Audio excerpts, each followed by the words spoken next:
계시록 요약 쉬운 두 번째입니다. 계시록은 계시록 1장 예수 그리스도의 계시라, 예수 그리스도가 열어주시는 책이다라는 그런 말씀이고요. 2장 3장에는 7교회 7등잔대에 대해서 나와 있습니다. 이기는 자는 똑같이 예수라는 보상을 내려주신다라는 그런 말이고, 성령이 교회들에게 하시는 말씀을 귀 있는 자들은 들을지어다 라고 말씀하고 있습니다. 4장 5장에는 내생물, 24장로 하늘 예배에 대한 이야기, 6장부터 9장에는 7인 7나팔에 대한 이야기입니다. 11장에는 두 증인 두 감람나무 두 등잔대에 대한 이야기죠. 14장에는 14만 4천 명 순결한 신부에 대해서 말씀하는 것입니다. 16장부터 18장에는 7대접 음료 짐승 심판에 대한 이야기예요. 19장에는 어린 양의 혼인잔치 8절에 세마포 준비에 대해서 말씀하는 것입니다. 20장에는 영 안에서 첫째 부활의 통치하는 생명책에 기록된다는 말씀이 있습니다. 21장, 22장 새 예루살렘 생명나무 주님을 기다림 아멘, 이렇게 되어 있는 말씀입니다. 우리는 요즘에 들어서 16장부터 18장까지 음녀 짐승 심판에 대한 그런 이야기를 우리가 하고 있습니다. 이것은 성경 전체를 요약하는 그런 내용과도 같다라고 여러분에게 말씀을 했습니다. 굉장히 중요한 내용들이죠. 계시록에 우리가 18장에 2절 보겠습니다. 힘찬 음성으로 외쳐 이르되 무너졌도다 무너졌도다 큰 성 바벨론이여, 귀신의 처소와 각종 더러운 영이 모이는 곳과 각종 더럽고 가증한 새들이 모이는 곳이 되었도다. 18장 3절 말씀입니다. 그 음행의 진노의 포도주로 말미암아 만국이 무너졌으며 또 땅의 왕들이 그와 더불어 음행하였으며 땅의 상인들도 그 사치의 세력으로 치부하였도다 하더라. 4절입니다. 또 내가 들으니 하늘로부터 다른 음성이 나서 이르되 내 백성아 거기서 나와 그의 죄에 참여하지 말고 그가 받을 재앙들을 받지 마라, 이렇게 되어 있는 말씀입니다. 우리는 이제 예수 그리스도가 진리가 되시고 그 말씀이 아주 빛이 되신 어린 양의 말씀이다라고 우리는 믿고 있습니다. 그러니까 성경적으로는 반대에 해당하는 말도 있다는 얘기예요. 그래서 그 반대에 해당하는 말을 우리가 배움으로써 진리를 이제 깨닫는 거죠. 그래서 이거를 가장 요약을 잘 해놓은 데가 요한복음 1장이라 이렇게 말했습니다. 요한복음 1장의 핵심은 어떻게 되어 있다고 그랬어요? 말씀, 생명, 빛, 진리, 어린 양, 이렇게 순서적으로 되어 있습니다. 그래서 말씀이라는 것의 반대가 뭐라고 그랬죠? 육체라고 그랬습니다. 말씀과 반대는 육체입니다. 또 생명의 반대가 뭐예요? 사망이죠. 생명의 반대는 사망입니다. 빛의 반대가 뭐예요? 어둠입니다. 이렇게 반대로 이제 써놨다는 거죠, 일부러. 진리의 반대말은 뭐죠? 거짓입니다. 그렇죠? 그리고 어린 양의 반대말은 뭐죠? 짐승입니다. 자, 이렇게 요약을 해보니까 말씀, 하나님이 태초의 말씀으로 세상을 창조하시면서 시작해서 결국 어린 양으로 끝나는, 그리고 이제 어린 양으로 끝날 때 마지막 이제 요한계시록에서는 짐승에 대한 이야기가 나오죠, 그죠? 그래서 짐승과 어린 양을 비교해서 마지막으로 설명을 해놓는 것입니다. 그러니까 어린 양이 핵심인 것은 어린 양이 성전이에요. 성전. 그러니까 성전이 왜 핵심이냐면 성전이라는 것 때문에 예루살렘이라는 성이 있는 거거든요. 예루살렘 성은 성전을 중심으로 이렇게 되어 있는 겁니다. 그러니까 예루살렘 성전이 없으면 예루살렘 성은 의미가 없는 거예요. 그래서 성전 때문에 성이 이제 둘러싸여 있는 거거든요. 성전을 보호하려고 이렇게 있는 거예요. 그러니까 그 성 안에 성전이 있는 거죠. 근데 이 성전을 계시록에서는 뭐라고 표현했어요? 뭐라고 했어요? 성전을 어린 양이라고 했단 말이에요. 성전을 어린 양이라 이렇게 했고, 그 성전이라는 어린 양이 그러니까 핵심인데 그게 신랑이라고 표현하는 거예요. 신랑. 그러니까 계시록의 새 예루살렘 성의 중심은 성전인데 그 성전이 어린 양이다. 그 어린 양을 신랑이라고 그런다. 이렇게 이야기한 거예요. 그러니까 예수님을 이야기하려고 한 거죠.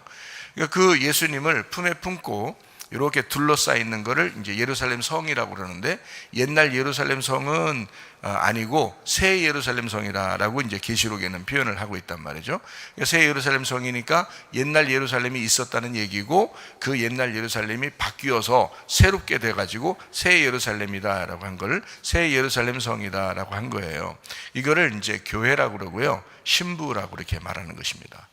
그래서 어린 양 되신 예수님하고 신부인 교회하고 같이 있다, 이렇게 하는 것을 하나가 되어서 같이 있다, 너희가 내 안에 내가 너희 안에 있다 라고 하는 것을 요한복음 14장에 나오는데, 그 말씀을 이룬 장면입니다, 계시록에.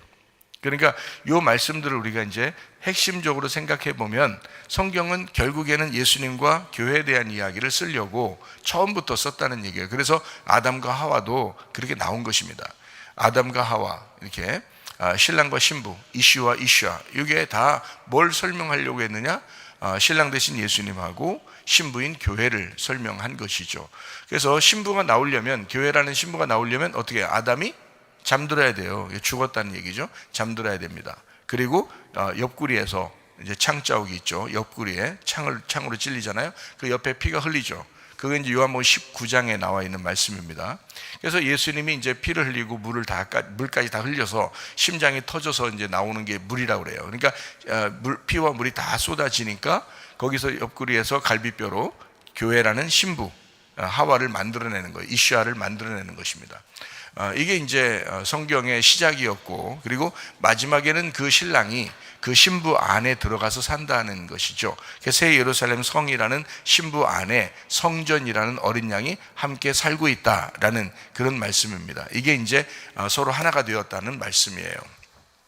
자, 그러니까 성경을 이렇게 보면 핵심이라는 게 있어요. 분명히 신랑 신부가 핵심입니다. 가정생활도 신랑 신부 핵심인 게, 가정생활을 통해서 성경을 배우라고 하는 거잖아요. 또 교회를 통해서 성경을 배우라고 하는 것입니다. 성경을 가지고 가정생활 그리고 교회생활을 하는 것이다 라고 하는 거죠. 그러니까 핵심이라고 하는 것이 신랑 신부입니다. 예수님과 우리를 설명하려고 성경을 쓴 것이죠. 자, 하나님의 나라가 있습니다. 하나님의 나라가 누구예요? 예수님이십니다. 하나님의 나라는 천국이고 그걸 예수님이라고 이야기해요. 하나님의 나라는 회개한 자만 받는 예수님이십니다. 회개한 자만 받을 수 있는 예수님, 이거를 하나님 나라, 천국이라고 해요. 그래서 회개하라, 천국이 다가왔다라고 얘기할 때 회개한 자만 받을 수가 있는 거다라고 이야기하는 거예요. 하나님의 나라를 여러분이 받고 싶다고 받는 게 아니고 회개하면 받는 것입니다.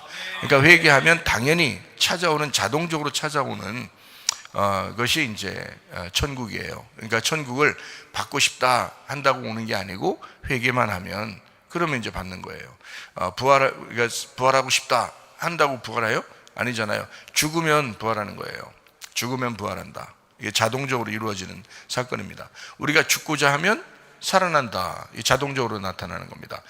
살려고 하면 죽는다. 이게 자동적으로 나타나는 거예요. 우리는 살려고 하는데 그럼 죽는다. 이게 자동적으로 나타나는 현상이고요. 우리가 죽고자 한다? 그러면 산다. 이것이 자동적으로 나타나는 결과물이라는 말이죠. 그래서 예수님, 회개한 자만 받는 예수, 이거를 하나님 나라, 천국이라고 한다. 하나님의 나라는 의와 평안과 기쁨이다. 그 평안이라고 하는 것은요, 의라고 하는 건 불의의 반대말이고요, 하나님과 함께 있는 것을 의롭다라고 이렇게 말을 합니다. 하나님과 함께 있다, 이걸 의롭다라고 하고요. 평화라고 하는 것은 연합, 하나됨을 의미합니다. 이것이 천국이라고 하는 얘기고, 기쁨이라고 하는 것이 또 있습니다. 그래서 그것이 하나님의 기쁨이다, 그것이 우리가 기뻐하는 것이다 라고 하는 것을 하나님의 나라다라고 이야기합니다. 그러면 여러분 생각해보세요. 자, 이게 분리가 되면은, 나누어지면은 천국이 올까요, 안 올까요? 나누어지면. 그러니까 이론적으로 여러분이 생각할 수밖에 없는데, 저는 이제 성경을 보면서 성경을 깊이 연구하고 보고 이것이 이제 내 속에 체험이 되는지 확인하는 사람이잖아요. 제가 목사니까. 그러니까 보세요. 하나님의 나라가 뭐라 그랬어요? 의와 평강과 기쁨이라 그랬죠. 그럼 평안이라고 하는 게 뭐라고요? 하나됨이라고 했잖아요. 연합이고 하나됨이라. 그러면 여기서 나눠지면 어떻게 돼요? 그러면 평안이 아니잖아요. 평안이 아니고 불행하다. 그러니까 이게 평안이 아니고 연합이 아니라 분리가 되었다, 이렇게 말을 하잖아요. 여러분 가정에서 이렇게 헤어지면은 기분 좋나요? 아니겠죠. 기분이 나쁘죠. 헤어지면 기분이 나쁜 거예요. 교회에서도 누가 떠나면 기분이 좋아요, 안 좋아요? 안 좋죠. 연합해야 되지. 가정도 연합해야 되지 기쁨이 있고, 교회도 연합해야지 기쁨이 있는 겁니다. 서로 하나 될 때 기쁨이 있는 거거든요. 그러면 하나님의 속성 가운데, 하나님의 속성은 나누어지면 기쁠까요? 하나 되면 기쁠까요? 하나님의 속성 가운데 하나 되면 기쁘단 말이죠. 여러분에게 이런 이야기들을 자세히 설명해 주면 어떻게 이해해야 될지 몰라서 제가 설명을 한번 해볼게요. 이 말씀을. 선악과와 생명나무가 있죠. 선악과와 생명나무 둘이 하나예요, 두 개예요? 하나라고 그랬죠. 그럼 하나인 줄 여러분이 하나예요 그러면 여러분이 뭐 하나라고 하니까 하나라고 하니까 그냥 하나인가 보다 그렇게 뭐 생각하고 살지 뭐 이렇게 하겠지만, 저는 이게 굉장히 심각한 얘기거든요. 이게 심각하게 하나라고 얘기하는 건데 사람들은 그냥 하나님 갭이다 이렇게 받아들이는 것처럼 느껴질 때가 있어요. 어떤 사람들에게 얘기해도 그래요? 신기하네. 이렇게 그냥 얘기만 하는 것 같아요. 저는 이게 굉장히 심각한 얘기거든요. 이게 신기한 게 문제가 아니라 이게 굉장히 심각한 얘기예요. 이 성경적으로 보면요. 그래서 성경은 이게 나누어지지 않고 하나라고 나와요. 그러니까 선악과와 생명나무를 하나라고 보거든요. 그럼 여러분이 진짜 하나로 볼 수 있는지 한번 생각해 보세요. 여러분이 진짜 하나로 볼 수 있는지. 이 세상의 모든 돌아가는 건 다 선과 악으로 돌아가고 있습니다. 근데 선과 악으로 돌아가는 것을 생명으로 하나로 만들 수 있다? 이게 여러분 이 세상에서 합리적입니까? 합리적이지 않거든요. 그러니까 이 세상에서 볼 때는 선, 악으로 나누어져야 정상이에요. 정상적인 이야기란 말이죠. 그래서 이거를 법적이다. 이걸 법적으로 딱 나누어서 법은 판단을 해야 되잖아요. 이게 옳다, 그르다 이렇게 판단을 해야 되기 때문에 이걸 법으로 딱 판단한다는 거예요. 그래서 이 판단하는 거를 율법이라 그렇게 말하는 겁니다. 율법이다. 그러니까 선, 악이다 이렇게 말할 때는 이거를 선과 악으로 이렇게 나누어서 판단을 딱 하는 거예요. 이거를 법이라 이렇게 해요. 야, 법대로 해라 이런 말 있잖아요. 법대로 해라. 그게 하나님의 뜻입니다. 법대로 하라는 말이.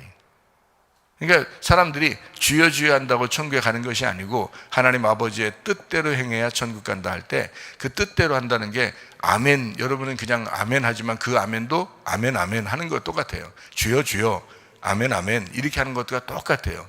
그 뜻이 얼마나 무서운 건지를 모르고 그냥 아멘 아멘 주여 주여 이런다고요. 그 뜻이라고 하는 하나님 아버지의 뜻이라는 건 율법을 의미하는 겁니다. 율법은 선과 악으로 나누어지는 것이고 누군가는 죽어야 끝나는 거예요. 그러니까 이게 엄청나게 무서운 일인데, 무서운 말인데 사람들은 그냥 모르고 주여 주여 아멘 아멘. 그 말 참 좋은 말씀이네요. 주의 뜻대로 행해야 천국까지. 그렇지, 아멘 아멘 이렇게 한단 말이죠. 그 주의 뜻이 얼마나 무서운지를 사람들이 몰라서 그렇다라는 그런 말입니다. 자, 그러니까 여러분 이게 두 개가 나누어진다는 말이 너무 무서운 거고, 이 두 개를 이제 합치면 하나가 되거든요. 그래서 이게 두 개로 딱 나누면은 법, 율법이 되는 것이고, 요거를 판단, 비판, 이걸 선악으로 분별한다 이렇게 이야기하는 거예요.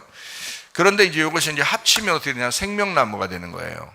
생명나무. 그래서 합쳐서 생명나무가 되니까 요거를 뭐 그럼에도 불구하고 이런 말 들어봤죠? 그럼에도 불구하고 용서하겠다라는 그런 말이 들어가는 거고요. 두 개가 합쳐질 수 없는데 합쳐지는 거니까 사랑하겠다라는 겁니다. 용서하겠다라는 겁니다. 이게요. 긍휼을 베풀겠다, 자비를 베풀겠다라는 그런 말이에요. 여러분과 제가 천국에 갈 수 있는 방법은 없어요. 사실은 율법으로 이렇게 우리를 정죄할 때는 도저히 천국 갈 수 있는 사람이 없거든요. 근데 우리 보고 천국 올 수 있다고 하잖아요. 그러니까 천국 올 수 있다고 한다면 이게 어떻게 가는 거냐면 믿음으로 가는 거거든요. 그렇게 나를 용서하시는 하나님을 믿겠다는 거거든요. 그런 사랑의 하나님을 믿겠다는 거예요. 용서하시고 사랑하시는 그 자비의 하나님을 우리가 믿겠다고 하는 거예요. 그래서 믿겠다고 하고 가는 거예요. 그래서 그 믿음으로 천국에 온다라고 성경은 말씀하고 있는 거죠. 그러니까 여러분 생각해봐요. 생명나무는 용서와 자비와 긍휼이 있다. 선악과는 우리에게 자비가 있는 게 아니라 하나님의 뜻이 있는 거다. 하나님의 율법, 법이 있는 거다. 이런 거예요. 그래서 선악과를 먼저 먹어야 돼요? 아니면 생명나무를 먼저 먹어야 되겠어요? 선악과를 먼저 먹는 거예요. 그래서 율법을 알아야 되는 거예요. 율법을 모르고 그냥 긍휼이 있는 게 아니란 말이에요. 자, 여러분 생각해 보세요. 상식적으로 생각해 봅시다. 여러분이 죽지도 않았는데 부활시킵니까? 말이 안 되죠. 부활이라는 단어는 성경에서는 그냥 살아있는 사람이 총 간다고 하지 않았어요. 죽은 사람이 부활하여 부활한 자가 총 간다고 했죠. 성경에. 그러면 부활이라는 단어는 뭐가 전제했을 때 부활이 나오는 거예요? 죽음이 전제했을 때 부활이 나온다는 말이죠. 그러니까 죽음이 있는 곳에 부활이 있는 거예요. 그래서 죽음과 부활은 같은 거라는 거죠. 근데 살아있다 그러면 아직 죽질 않았어요. 그러니까 그 전 단계에 있는 겁니다. 그 전 단계. 그래서 죽음을 알려주기 위해서 하나님은 일부러 이스라엘 백성들을 광야로 끌어내는 겁니다. 죽음을 알려주기 위해서. 네가 할 수 있는 게 아무것도 없다는 거예요. 네가 할 수 있는 게 아무것도 없다. 요거를 알려주는 곳이 광야예요. 광야에 서 있네 우리가. 그러면 이제 우리가 할 수 있고 우리가 살아있다고 느껴지는 때가 언제예요? 애굽에 있을 때예요. 근데 거기서는 그냥 평상시에는 살아있는데 고통이 오면은 괴로워하는 거예요. 살아있는 사람은 아픔이 오거나 질병이 오거나 뭐 가정의 환경이 막 파탄되거나 또는 뭐 경제적인 문제가 생기거나 이럴 때 어때요? 그때 고통스럽잖아요. 고통 막 통곡하는 거죠. 통곡하니까 어때요? 하나님이 광야로 끌어내는 겁니다. 자, 애굽에 있을 때 그냥 막 끌어내는 게 아니라 고통이 찾아오니까 평상시에는 그냥 살아있어요. 살아있는데 그 살아있는 사람에게 자극을 준 겁니다. 하나님이 자극을 준 거예요. 바로 왕이라는 인간을 통해서 자극을 준 거예요. 그 환경을 확 바꿔버린 겁니다. 그래서 자극을 주니까 사람이 막 통곡하는 거예요. 그러니까 하나님을 찾게 되죠. 하나님 살려주세요. 그러니까 하나님이 너 살고 싶냐? 너 그럼 죽었다 살아나야 돼. 죽었다 살아나야 돼. 그게 천국이야. 그래서 죽으러 갈래 하는 곳이 광야란 말이에요. 죽으러 갈래 하는 곳이. 그래서 이 애굽에 있는 살아있는 자가 통곡을 할 때 죽으러 갈 수 있는 거거든요. 여러분 보세요. 어려움 당하지 않으면 죽고 싶을 때가 있을까요? 어려움 당하지 않는데. 저는 어려움을 많이 당해봤어요. 어려움을 당해보니까 정말 죽고 싶을 때가 한두 번이 아니었어요. 차라리 죽는 게 낫겠다 하는 때가 있었거든요. 그게 몇 번 있었는데 그 고통스러우니까 죽고 싶다라는 그런 생각이 들더라고요. 근데 내가 죽는 건 안 되니까 누군가가 하나님이 날 죽이시면 그냥 뭐 그것도 괜찮겠다 받아들일 수 있겠더라고요. 그렇게 고통스럽더라고요. 아주 막 죽을 지경이더라고요. 그런 게 있었어요. 그럴 때는 그냥 하나님이 죽자 해도 그냥 가는 거예요. 그러니까 이 광야라고 하는 게요, 하나님 앞에 예배 드리러 간다 이렇게 했잖아요. 그죠? 근데 이 애굽에서 고통을 받는 자들이 진통을 겪을 때 그때 끌어내는 겁니다. 이 사람들은 죽어도 살아도 뭐 사는 게 아니에요. 그러니까 이게 여기서 어차피 애굽에 있어도 사는 게 아니니까 광야 가서 죽자 해도 그냥 차라리 그게 낫겠다. 여기에서 고통받는 것보단 죽는 게 낫겠다 해서 가는 거예요. 그게 광야로 나가는 겁니다. 광야로 나가서 어떻게 될지 모르잖아요. 지금 동서남북도 안 보이고 어떻게 될지 모르는데 그냥 구름기둥과 불기둥을 의지하여 모세가 말한 대로 그냥 따라가는 겁니다. 아무것도 지금 자기 의지대로 할 수 있는 게 없어요. 뭐 자기가 농사져서 먹는 것도 아니고 자기 집이 있는 것도 아니고 완전 나그네에다가 만나를 주시면 먹는 거고 안 주면 못 먹는 그런. 그리고 불기둥이 앞으로 나가면 가는, 서면은 서는 거고 구름기둥이 앞으로 나가면 같이 가는 거고 정지하면 그냥 그 자리에서 중지하고요. 이런 데가 광야거든요. 자기가 할 수 있는 게 아무것도 없는 곳, 이게 광야예요. 그러니까 고통을 받는 사람들은 끌어내서 죽는 곳에 데리고 옵니다. 하나님이. 그래서 죽여요. 그러니까 우리가 죽으면 어떻게 된다? 반대 성경적으로 원리는요, 죽으면 살리라, 이게 부활하리라라는 거거든요. 그래서 이게 살아있는 자는 애굽에 있는 거고 그냥 살아있는 자는 애굽에 있는 거고요, 죽은 자는 끌어내는 겁니다. 부활로. 그래서 죽음으로 끌고 가는 거예요, 우리를. 그러니까 이 죽음과 부활이라고 하는 것은 떨어진 것이 아니라 하나가 되어 있는 거죠. 이 죽음과 살아있는 거하고는 어떻게 돼 있어요? 분리가 되어 있는 거죠. 그죠? 잘 생각해 보세요. 살아있는 거하고 내가 죽는 거하고는 분리가 되어 있잖아요. 그래서 분리가 될 때 죽는 거예요. 그래서 선악이라고 하는 율법은 분리가 된 것입니다. 나누어져 있잖아요. 그래서 죽는 거란 말이에요. 그런데 부활이라고 하는 것은 생명이거든요. 부활은 생명이죠. 그죠? 생명이니까 이 생명은, 자, 살아있는 건 그냥 살아있다, 죽기 전에 살아있다는 것은 선악과예요. 그런데 부활은 생명나무거든요. 이 생명나무는 죽음과 함께 있단 말이에요. 그러니까 죽음이 나쁜 게 아닌 거야. 죽음이 외로움이 아닌 거야. 죽음과 부활이 같이 있는 거예요. 생명나무는. 자, 이게 이제 생명나무예요. 예수님이 이 땅에 오셨을 때 자기를 선악과 나무라고 소개해요. 자기를 난 너희에게 생명을 주러 왔다고 그래요. 그죠? 나는 너희를 재판하러 왔다 하지 않아요. 율법으로 정죄하러 왔다 하지 않아요. 예수님은 생명을 주러 왔다 그래요. 자기는 길이 되고 진리가 되고 생명이 되었다라고 얘기해요. 이 말은 죽음과 부활을 같이 가지고 왔다는 얘기예요. 그죠? 죽음과 부활을 같이. 이게 생명나무입니다. 자, 선악과와 생명나무가 이게 하나인 거죠. 그러니까 선악으로 죽고 생명으로 부활하는 거예요. 그러니까 선악과를 품은 거죠, 예수님이. 그리고 자기가 율법 안에서 죽은 겁니다. 그리고 생명나무가 되셔서 죽음을 죽는 자에게 부활을 주시는 거예요. 그래서 이걸 생명나무라고 이렇게 얘기하는 겁니다. 예수님은 죽음과 부활을 같이 가주신 분이고요. 자, 무슨 말인지 아시겠죠? 그러니까 선악과와 생명나무가 다른 나무가 아니고 하나인 나무다라고 하는 것을 여러분에게 설명을 하는 거예요, 지금.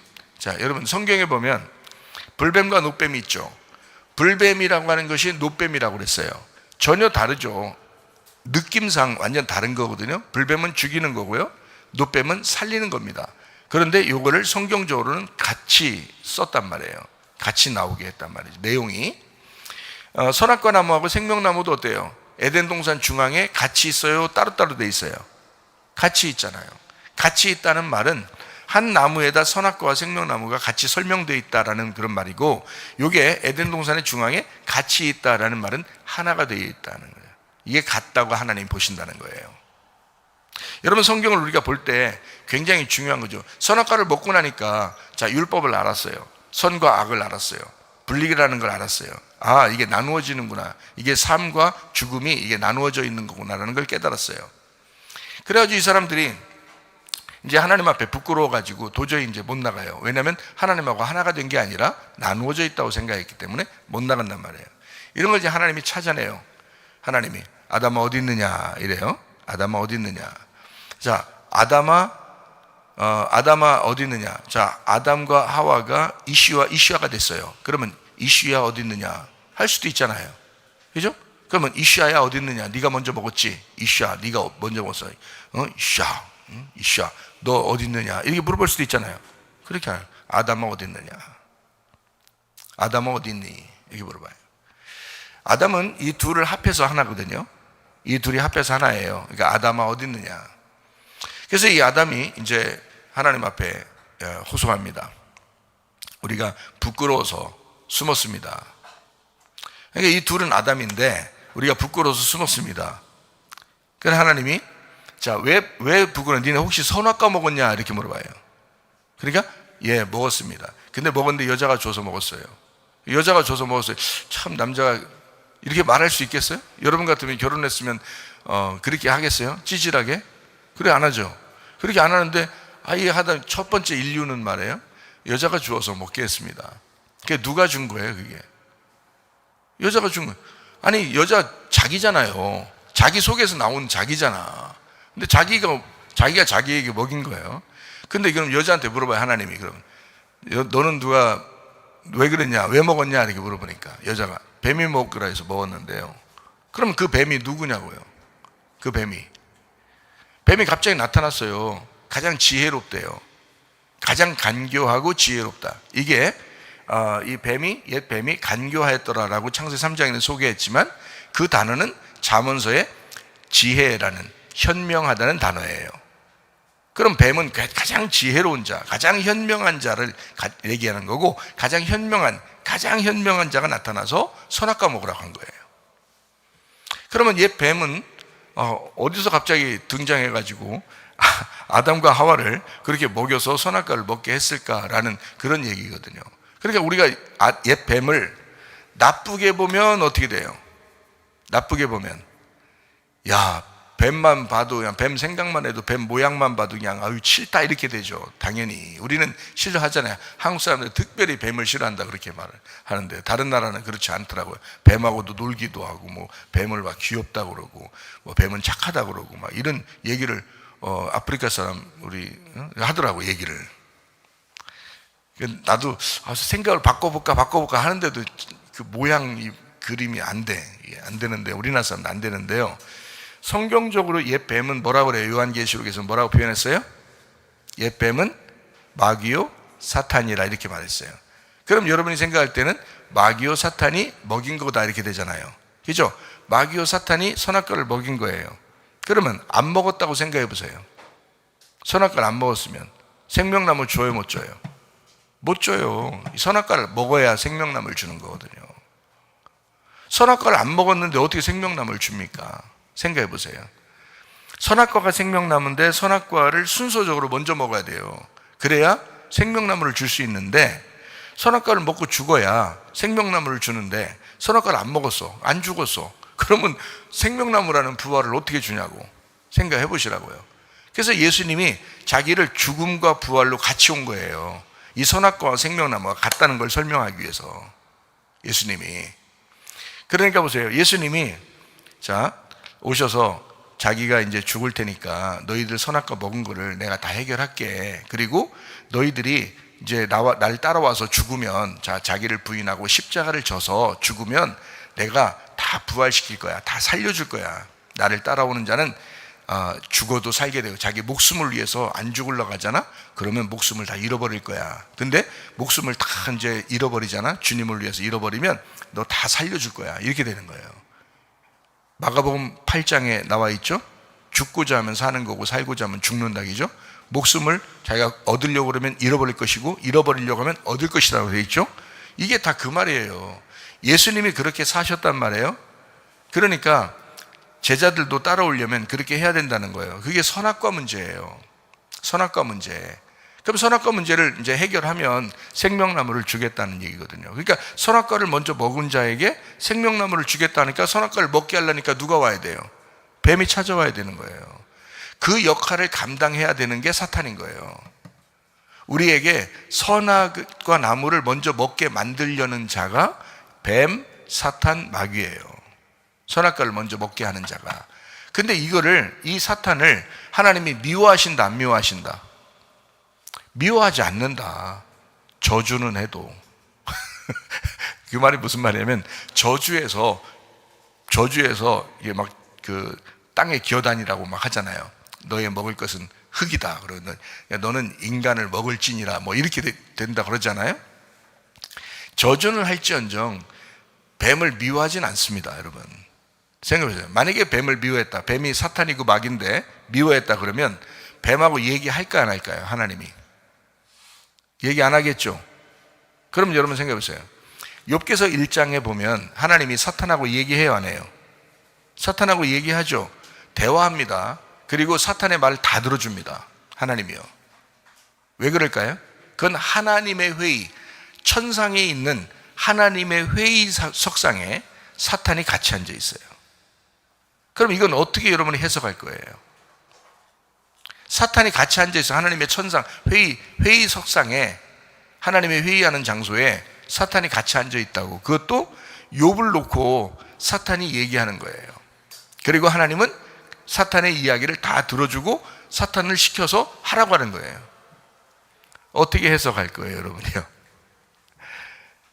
생각을 해보세요. 다윗이 인구 조사를 할 때에 사탄의 꼬임에 따라서 그렇게 인구를 조사했다. 인구 조사하면 자기 거를 이렇게 뭐 챙기는 그런 게 있어가지고 하나님 것을 인정하지 않고 자기 걸 챙기려고 하는 이런 게 있어서 탐욕이 들어가 이걸 선악과라 그렇게 말을 해요. 우상숭배가 되는 거예요. 그러니까 하나님은 그걸 통해서 다윗을 이제 벌을 내리고 책망하는 장면이 나오잖아요.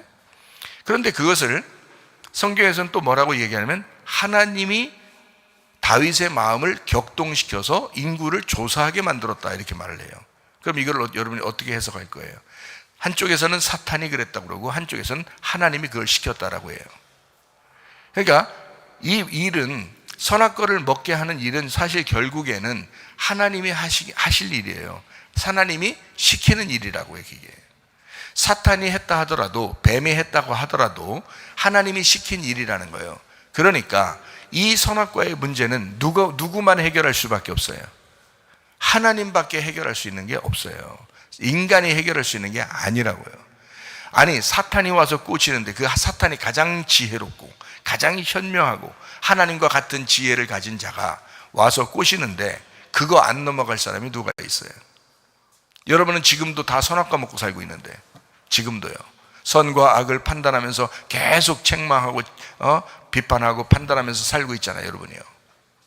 다 선악과를 먹고 살고 있는데, 그 당시에 아담과 하와가 선악과를 먹은 것은 우리가 볼 때 야, 왜 먹었냐, 왜 그런 일을 했냐 라고 말할 수 있는 게 아니라는 거예요. 이거는 순서적으로 선악과를 먹도록 되어 있었다는 얘기예요.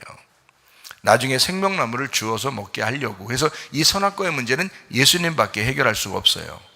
하나님의 아들밖에 해결할 수 있는 게 아니란 말이에요. 그것도 죽음으로 해결하는 거예요. 선악과를 먹었어요. 자, 먹고 나니까 하와가 이름이 어떻게 돼요? 이시아에서 어떻게 바뀌어요? 이시아에서 이시아가 먹었어요. 그리고 이시도 먹었어요. 그리고서 이제 여자 이름을 아담이 뭐라고 불러요? 하와라고 불러요. 하와라는 이름이 뭐라고요? 살았다는 얘기고요. 살았다는 얘기는 모든 산 자의 어미가 되었다. 이제 너를 통해서 나오는 자는 모두 다 살아있는 자이다 하는 거예요. 어디에서 살고 있는 걸 얘기하는 거예요? 애굽에서 살고 있는 걸 얘기하는 거예요. 애굽에서 다 살아있다라는 얘기예요. 자, 이 사람들은 그러면 살아있으니까 다 천국에 다시 올라올 수 있어요? 광야로 나와야 돼요? 광야로 나와야 된다고요. 자기의 죽음을 경험해야 된다 이 말이에요. 애굽에서 태어났으니까 광야라는 죽음을 경험해야 된다는 거예요. 자, 하와의 자손으로 태어나면 무조건 어떻게 해요? 죽은 자예요? 산 자예요? 산자죠. 산자의 어머니니까. 하와가 산자들의 어머니니까. 그죠? 그러니까 무조건 살아있는 거예요. 살아있는 건 천국에 가는 사람이 아니라고요. 살아있는 자는 어떻게 해야지 천국 간다고요? 죽은 자가 돼야 부활해서 천국 간다고요. 이해가 되죠? 그래서 하와를, 자, 아담이 그렇게 불러요. 너는 모든 산자의 어미가 될 것이다 라는 얘기예요. 그러면 예수님은 십자가 못 박혀 돌아가시면서 예수를 믿는 자는요, 예수님이 십자가 못 박혀 돌아가시고 우리는 예수를 믿어요. 그러면 죽은 자를 따라가는 거죠. 그죠? 죽은 자를, 십자가의 예수를 따라가는 거잖아요. 그러면 예수는 또 어떻게 했어요? 부활했죠? 그러니까 우리는 부활의 예수를 따라가게 되는 거예요. 죽은 자 십자가를 붙들었더니 부활하는 거예요. 다시 말하면 우리가 죽었더니, 예수를 붙들고 같이 죽었더니, 그 믿음을 가졌더니 부활하는 거예요. 그게. 그래서 어린 양 예수를 믿으면 너 새 예루살렘 된다는 게 요한계시록의 핵심입니다. 이게요. 그러니까 우리는 결국에 성경을 뭐 배우려고 교회 나왔느냐? 죽으려고 나오는 거예요. 죽음을 배우려고. 참다운 죽음이 어떤 거냐? 도대체가 어떻게 하는 걸 죽음이라고 말하는 거냐? 어떻게 해야지 진짜 잘 죽었다고 하는 거냐? 그걸 배우려고 교회 나오는 거라고요. 우리가요. 근데 사람들이 정말 어지간히 안 죽어요. 자기가 살아있는 상태에서 그냥 살아갑니다. 그러면서 천국 간다고 그래요, 자기들이. 그러면 이 사람들은 뭘 만나야 돼요? 뭘 만나야 돼요? 하나님의 뜻을 만나야 돼요. 너 주여 주여 한다고 천국 갈 줄 아냐? 너 아멘 아멘 한다고 천국 갈 줄 아냐? 주님의 뜻대로 행해야 된다. 그 뜻이 어디에 있는데요? 율법, 선악과에 있다고. 그 뜻이. 그 선악과 안에서 죽는 게 하나님의 뜻이야. 근데 사람들은 하와의 자손으로 그냥 살아있는 자가 된다는 거예요. 이거를 예수님께서는 뭐라고 표현을 했느냐? 하나님은 우리에게 뭐라고 표현해요? 너희는 어둠이다 라고 표현한 거예요. 너희가 눈 떴다고 그러지? 눈 떴다 그러지? 어둠이 돼야 돼. 눈 감아야 돼. 그래서 소경된 자를 주님이 눈 고쳐주면서 뭐라고 그러냐? 이렇게 눈을 감은 자는 죄가 없느니라 이렇게 말하는 거예요.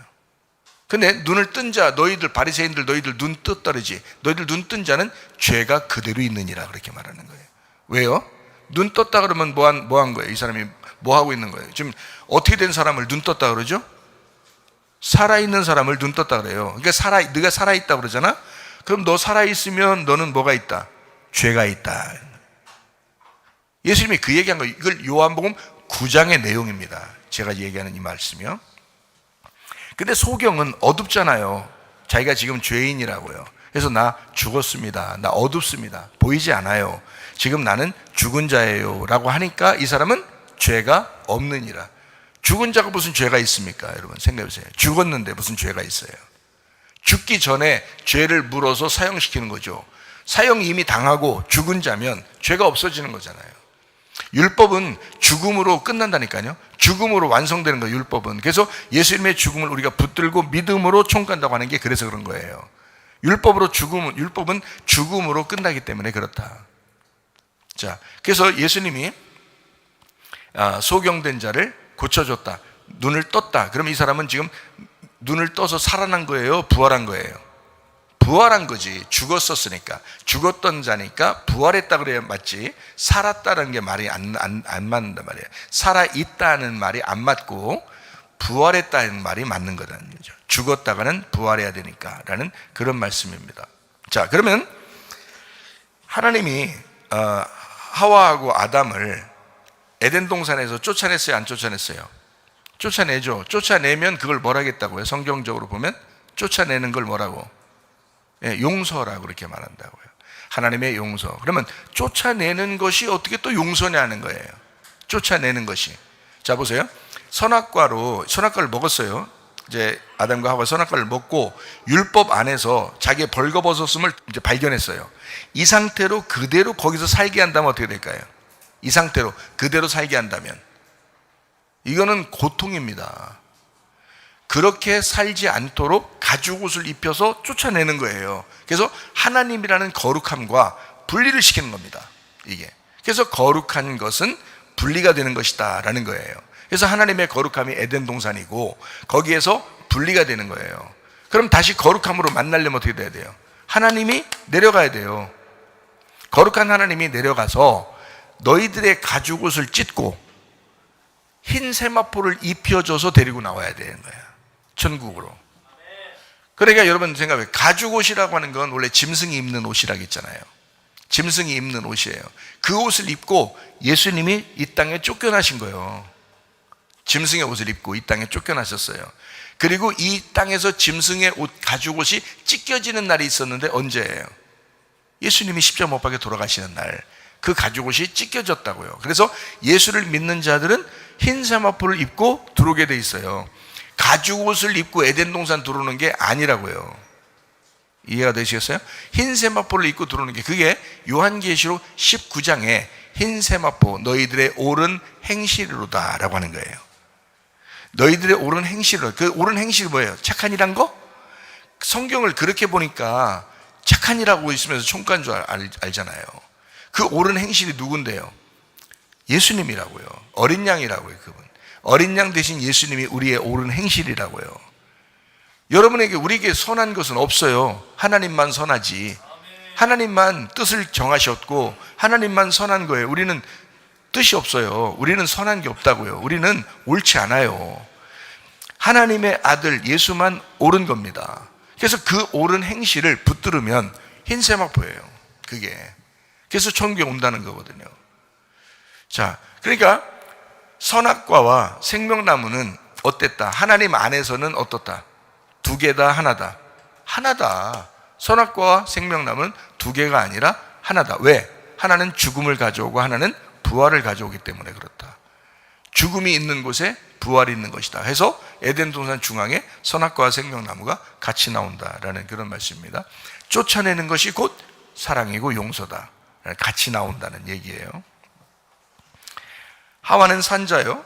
산자라고 하는 것은 부활한 자가 아니기 때문에 산자는 반드시 죽어야 되는 거예요. 그 죽어서 부활해야 된다라고 이야기하는 거잖아요. 그러니까 요거를 뭐라고 한다? 성경 계시록에서는 뭐라고 한다? 하와라고 하는 산자, 모든 산자들의 어미라고 하는 것을 성경적으로는 죽었다가 단계를 또 거쳐야 되잖아요. 죽었다가 부활해야 되니까 죽었다가 부활한 자를 요한 계시록에서는 뭐라고 표현해요?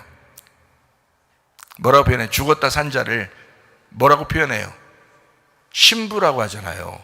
죽음 가운데서 나왔다 그랬잖아요. 모든 죽음 가운데서 이 백성들이 14만 4천 명도 그렇고 흰옷 입은 자들이 모든 거기서 죽음 가운데서 나오잖아요. 이게 뭐냐면 신부는 죽음에서 부활한 자를 얘기하는 거예요.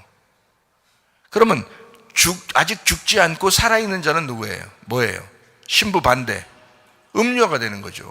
모든 음녀로 시작해서, 자, 애굽에 있는 음녀로 시작해서 광야에 나와서 죽음을 경험하고 가나안 땅으로 부활하는 거거든요. 이해가 되시겠습니까? 그러니까 우리는 원래 태어날 때부터는 하와의 자손이에요. 우리는 산자의 자손이라고요. 우리는 살아있는 자라고요. 그래서 그냥 살아있는 자를 잘해주면은 잘났다 해주면 바리새인 돼버리는 겁니다. 그냥 금방 바리새인. 죽으라고 해야 되는데 그 말 안 하고 자꾸 그냥 잘났다 너 잘났다 너 잘한다 계속 그러면요, 그게 이제 그 사람 인간 중심이 돼버리는 거예요. 이거는 큰일 나는 겁니다. 죽은 자, 인간으로 태어난 자는 반드시 죽음을 거쳐야 된다라고 하는 것을 이야기해 줘야 된다. 산 자는 죽은 자가 돼야 된다. 그래서 짐승은 반드시 뭐가 돼야 돼요? 짐승은 뭐가 돼야 돼? 어린 양이 돼야 되는 거예요. 왜 누가 죽기 때문에요? 어린 양이 죽기 때문에 짐승인 나를 위해서 어린 양이 죽는 것이다. 이렇게 되는 거죠. 자, 표면적으로 하나님의 말씀을 아는 사람들이 있습니다. 그러면 이 성경을 표면적으로 알아야 되겠어요? 속의 내용을 알아야 되겠어요? 내용을 알아야죠. 이거를 이면적이라 이렇게 말해요. 표면적으로 성경을 아는 자가 이면적인 하나님의 말씀을 깨닫게 되었다, 내용을 알게 되었다라고, 그거를 복음이라고 얘기해요. 이거를 사람으로 말할 때 성경은 뭐라고 표현하냐면 겉사람이 변하여 속사람이 되었다라고 얘기하는 거예요. 그러면 겉사람이 필요 없는 거예요? 아니에요. 겉사람 우리가 살아있잖아요. 이 속이 바뀐 거지 우리가. 그렇죠? 그래서 속사람이 바뀐 거예요 라고요. 그러니까 겉사람이 속사람으로 바뀌어야 된다. 표면적이 이면적으로 바뀌어야 된다. 짐승이 어린 양으로 바뀌어야 된다. 음녀가 신부로 바뀌어야 된다. 더 얘기할까요? 에서가 야곱으로 바뀌어야 된다. 가인은 아벨로 바뀌어서 죽어야 된다. 자, 무슨 말인지 아시겠죠? 그러면 이스마엘은 뭘로 바뀌어야 된다? 이삭으로 바뀌어야 된다. 아브람은 아브라함으로 바뀌어야 된다. 사레는 사라로 바뀌어야 된다. 자, 성경에 여러분 어마어마하게 이 성경은 그걸 주장하고 있는 겁니다. 이 말씀 모든 것을 다 그걸 주장하려고 얘기하는 거예요.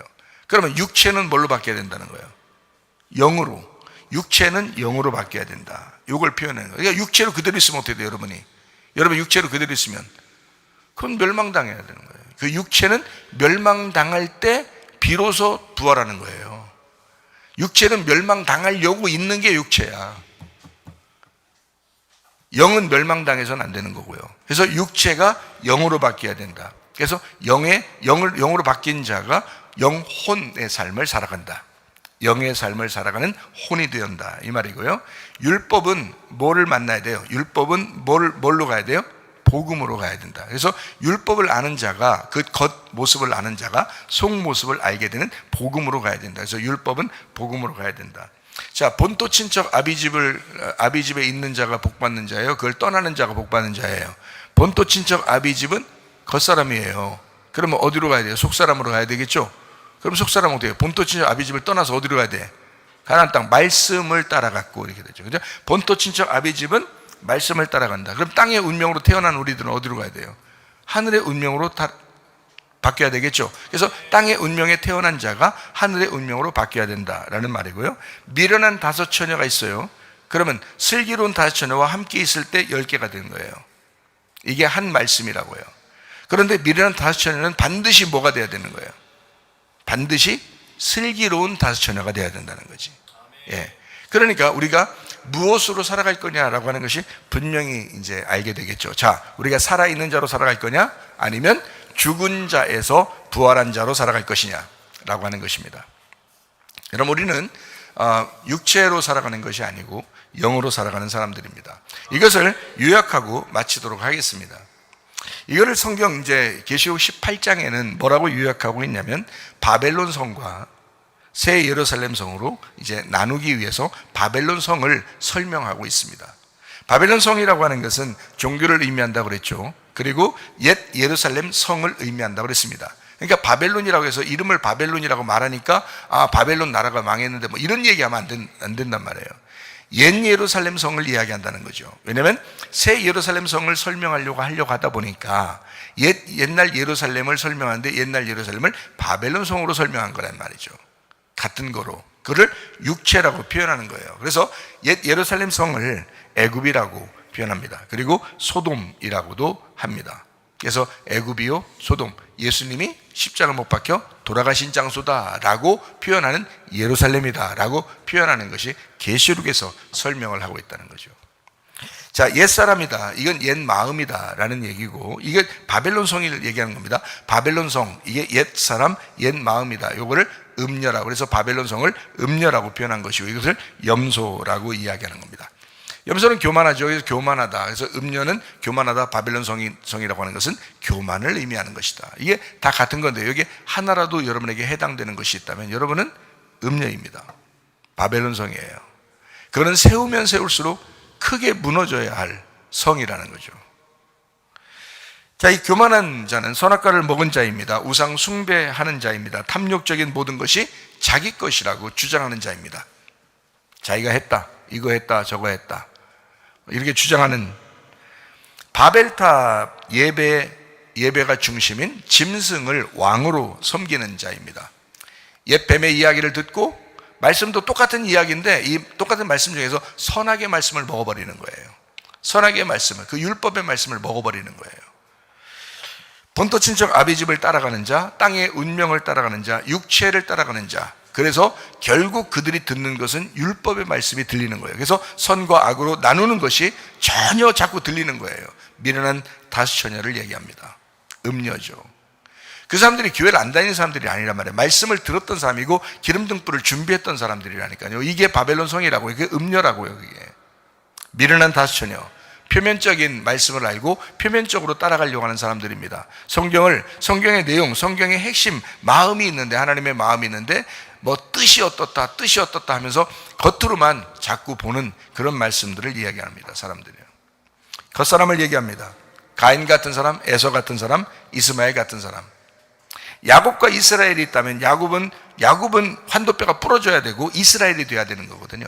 에서는 야곱이 돼야 되고 야곱은 이스라엘이 돼야 되는 거거든요. 계속 죽어나가는 것입니다. 그래서 실질적으로 하나님의 백성, 하나님의 완성을 향해서 나가는 사람들이 돼야 된다라는 그런 말씀입니다. 반면에 새 예루살렘 성입니다. 새 예루살렘 성은 교회를 의미합니다. 새 사람, 새 마음을 얘기합니다. 신부를 얘기하고 양을 의미해요. 양은 겸손한 것을 얘기합니다. 그러니까 교회는 겸손한 사람들만 필요하죠. 사실은 겸손한 사람들, 그러니까 교만한 사람이 있다 그러면 교만을 자꾸 깎아내가지고 그 염소 같은 교만을 깎아내서 양으로 만드는 게 교회란 말이에요. 여러분이 양 되면 얼마나 좋겠습니까? 그냥 아예 신부니까. 겸손합니다. 신부는 겸손한 거예요. 다른 거 모든 사람들이 안 알아준다 할지라도 그냥 겸손하게 자기 어린 양 대신 예수님 따라가서 그냥 그렇게 살다가 가는 거, 그냥 하나님이 인정하시겠죠. 자기를 드러내지 않고 그냥 겸손한 사람, 신부는 양이면서 겸손한 사람입니다. 생명나무를 먹은 자입니다. 오직 하나님 먼저 그 나라와 그의 의를 구하려고 하는 자, 자기의 어떤 유익이 아니라 하나님을 먼저 구하는 자. 모든 것이 하나님의 은혜다, 하나님의 것이고 모든 것은, 나의 모든 것은 하나님이 주셨다라고 주장하는 사람입니다. 성전 예배를 중심으로 어린 양을 왕으로 섬기는 자, 이 사람들을 새 예루살렘 성이라고 이렇게 말합니다. 이 사람들은 속사람이에요. 말씀을 따라가는 자이고 하늘의 운명을 따라가는 자입니다. 영을 따라가고, 육체가 아니라 영을 따라가고 복음을 믿는 자예요. 이면적인 하나님의 말씀, 그리고 슬기로운 다섯 처녀와 같은 그런 사람입니다. 이 사람들은 아벨 같은 사람, 야곱이 이스라엘 되는 그런 사람, 그리고 이삭 같은 사람들입니다.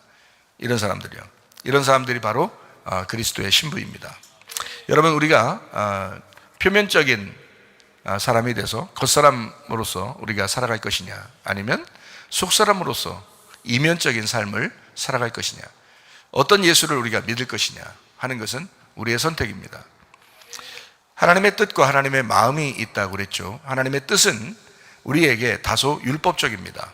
그래서 이 뜻은 어떤 애누리가 없죠. 그러니까 우리로 하여금 너 뜻대로 해. 뭐 이 말은 다른 말로 말하면 법대로 해. 이 말인데 굉장히 무서운 얘기입니다. 벗어나지 못하는, 그 뜻에 갇혀서 벗어나지 못하도록 만드는. 근데 그것을 먼저 알아야 되거든요. 그래서 반드시 뜻이 먼저 와야 돼요. 그게 하나님 말씀입니다. 하나님의 이 율법의 말씀, 이 뜻, 이것이 딱 오면은 우리는 꼼짝을 못 해요. 왜냐하면 뜻에 갇혀버리니까요. 뜻을 따라가야 되거든요. 그러니까 주여 주여 한 게 아니라 이제는 뭐 믿음이 어영부영 주여 주여 아멘 아멘 했다가 하나님의 뜻이 딱 나오면 그냥 거기에 딱 순종하게 돼 있거든요. 그게 이제 하나님의 사람들입니다. 그러면 하나님의 뜻에 우리가 순종을 했어요. 그럼 하나님이 뭘 가르쳐 주길 원하시겠어요? 선악과를 먹었어요. 그 다음에 뭘 먹기를 원하시겠어요? 생명나무를 먹기를 원하셔요. 이 생명나무는 뭐냐면 하나님의 마음입니다.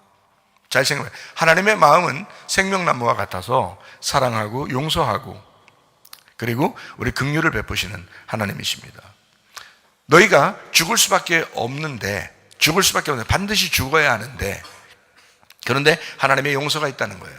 하나님의 긍휼이 있다는 거예요. 하나님의 마음은 그렇다는 거예요. 그래서 여러분, 하나님이 세상을 이처럼 사랑하사 독생자를 내어주셨으니 이는 저를 믿는 자마다 멸망치 않고 영생을 얻게 하려 하심이라 라고 말씀합니다. 하나님이 세상을 이처럼 사랑하사, 이게 선악과겠어요? 너희들 한번 분별해보자, 너희들 한번 선악으로 나누어보자 이러겠어요 하나님이? 아니에요. 하나님은 내가 너를 긍휼히 여긴다, 내가 너를 사랑한다, 내가 너에게 자비를 베풀고 싶다, 내가 너를 용서하고 싶다, 이거예요. 하나님의 마음은 거기에 있다는 거죠. 그러니까 하나님의 마음을 깨닫는 것은요 굉장히 중요합니다. 뜻을 깨닫는 것보다, 하나님의 말씀을 있는 그대로 깨닫는 것보다 훨씬 더 중요한 것이 하나님의 마음입니다. 하나님의 마음을 우리가 깨달았을 때 여기서 또 이제 우리가 벗어날 수가 없어요. 그러니까 뜻은 분명히 말씀으로 존재하고 하나님의 마음을 우리가 알게 됐어요. 이 하나님의 말씀을, 이걸 이제 지혜로 깨닫게 되는 것, 생명나무입니다. 그래서 지혜가 생명나무라고 잠언서에 말씀하는 거예요. 지혜라는 예수님이 생명나무다. 우리는 그 지혜를 깨달아야 되겠죠. 그 지혜이신 예수님이 어디로 우리를 인도하느냐 하면 어린 양 예수로 인도해요. 그래서 결국에는 어린 양으로 죽겠다. 우리는 지혜를 따라갔더니 예수님이 자기가 죽는 곳으로 따라오래요. 그게 어린 양 예수라는 거예요. 어린 양 예수가 이제 죽을 때 이것으로 모든 것은 완성돼요. 자, 창세기 선악과로 시작해서 선악과 생명나무가 이제 하나님 마음을 알게 돼요. 그리고 지혜라고 하는 생명나무를 깨닫게 됩니다. 잠언서에. 요한계시록에 가니까 하나님의 마음이 어디에 있었는지 그 생명나무를 통해서 어린 양 대신 예수님을 배우는 게 완성이거든요. 그럼 결국에는 우리를 어디까지 끌고 가서 보라는 거예요? 하나님의 아들이 죽는 꼴 보라는 거예요. 하나님의 아들이 죽은 그 아들, 하나님의 아들이 죽은 하나님의 아들 어린 양 죽는 꼴을 좀 보라는 거예요. 그분을 너의 신랑으로 맞이하라는 거예요. 하나님이 자기 아들을 죽이고서, 하나님이 자기 아들을 죽이고 그냥 내 아들 죽었으니까 그냥 뭐 됐다, 이게 아니에요. 너희들 그냥 사랑했으니까 됐다, 이거 아니에요. 여러분 잘 보세요. 빌립보서 2장에 보면 이런 말씀이 있습니다.